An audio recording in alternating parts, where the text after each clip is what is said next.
When our coalition's exploration drones found the Sol system, we knew just from initial scans that there was nothing much of note there. Most of the planets there were completely devoid of life of any kind, just a handful of barren rocks and gas giants. The only planet that was interesting was the third planet, which scans showed to be filled with life.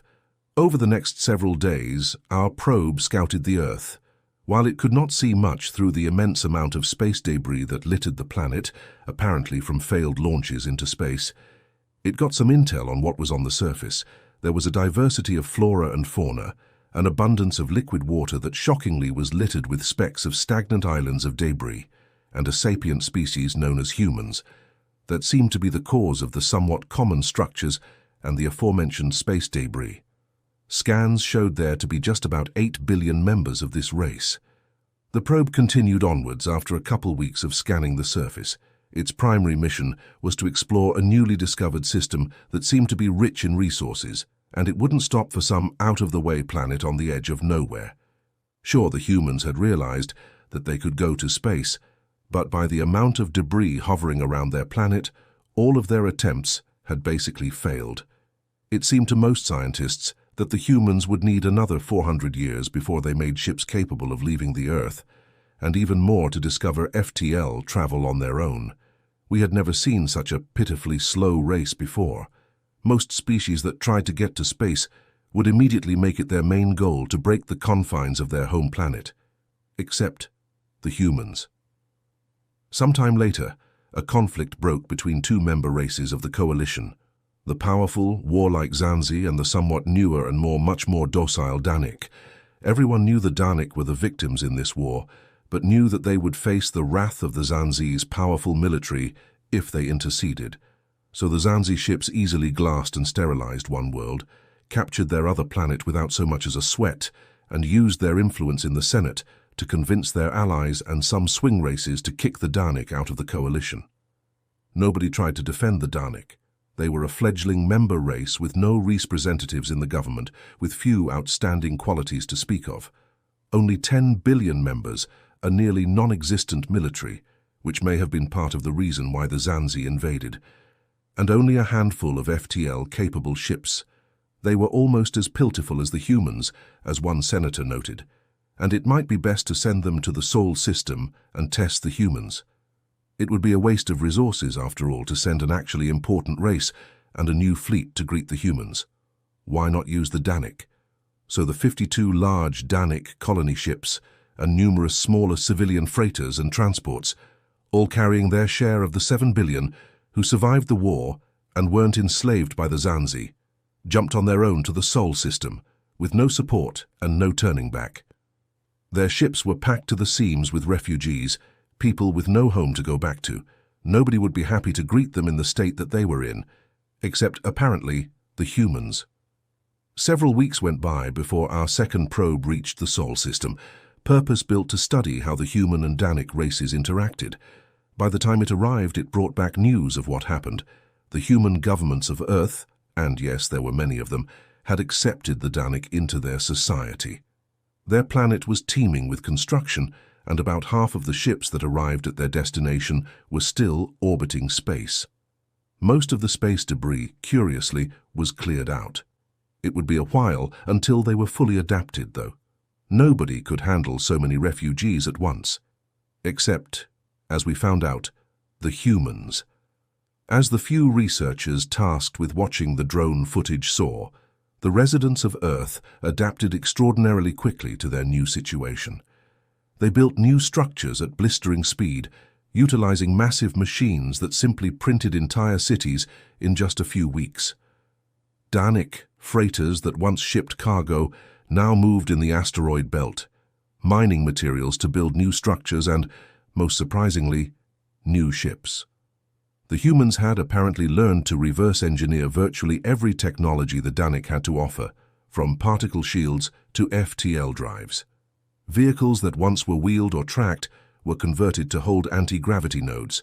New unique ships, supposedly of human design, were built, and to our shock, they proved even faster than the Danik ships to precede them. Never had we seen such industriousness before. On most planets it took months to build a new ship, and another month if it was to have an FTL drive, which was somewhat rare throughout the coalition. Most coalition ships relied on sunlight engines, as FTL drives were too complicated to mass produce and too expensive to make standard issue. Only wealthy intersystem traders or large military carriers or battleships had them, while most other smaller ships like cruisers and frigates didn't have them at all. And on this previously ignored planet, new ships would be built and launched in a week. While some would hover around Earth or the local moon, most would immediately make use of their FTL drives and punch a hole in time-space, traveling to who knows where. By now, our leaders were growing both curious and anxious at this new threat to their way of life. Zanzi generals were vocal about seizing whatever made the humans so efficient, and our Senate capitulated and allowed the Zanzi to assemble a strike force to take back what they believed was rightfully theirs.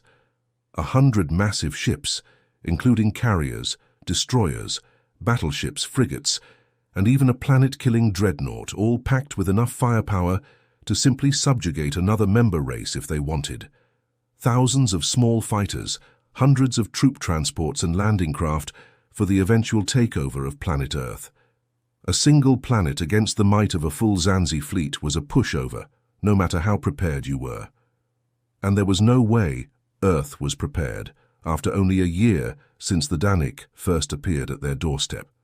Most races would surrender immediately and hope to get away with their lives, as the Danik did after just 2 days of fighting. Except, of course, the humans.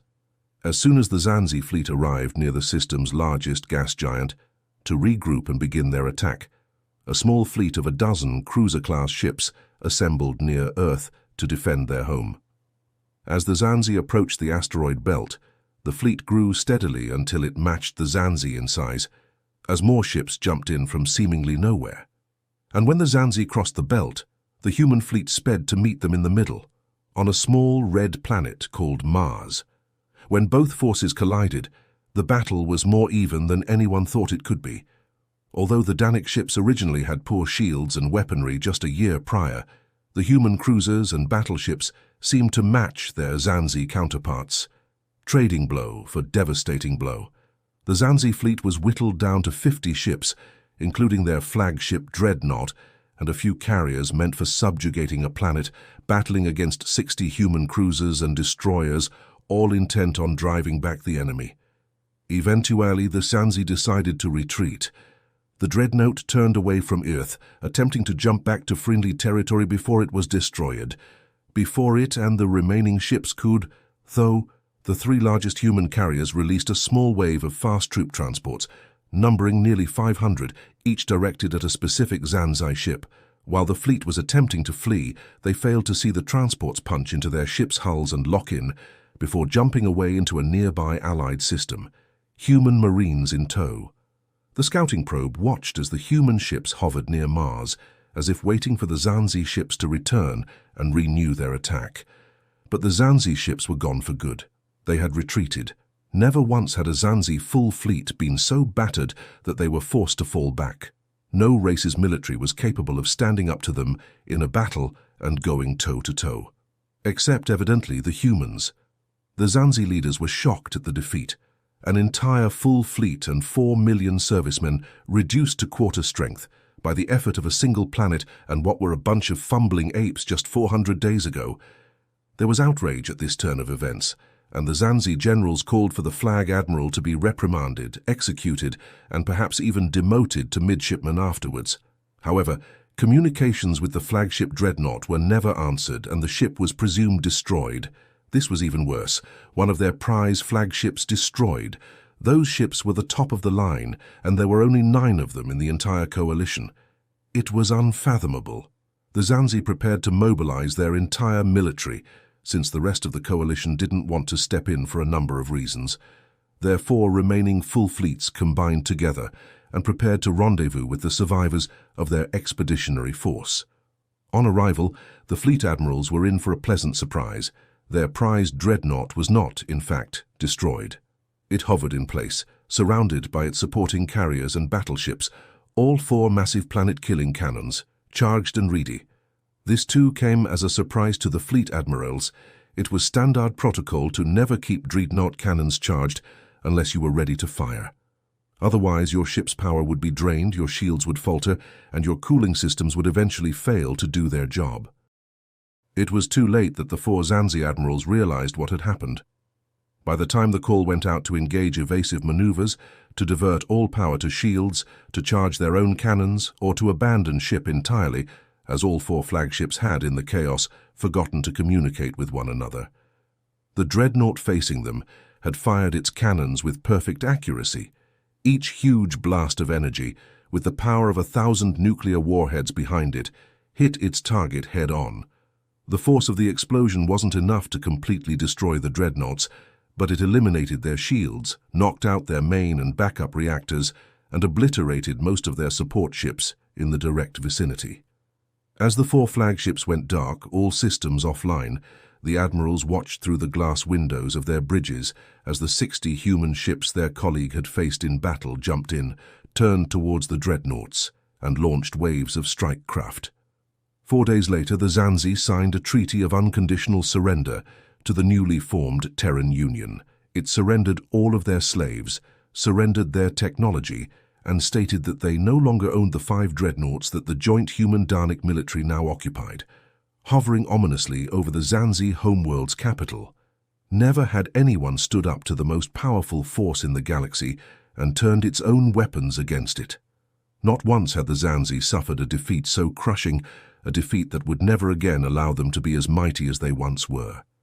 It seemed that nothing would ever be as powerful as they once were. Except, well, the humans. If you enjoyed this story and want to support me, please like and subscribe and comment down 55, and I will heart every comment that does.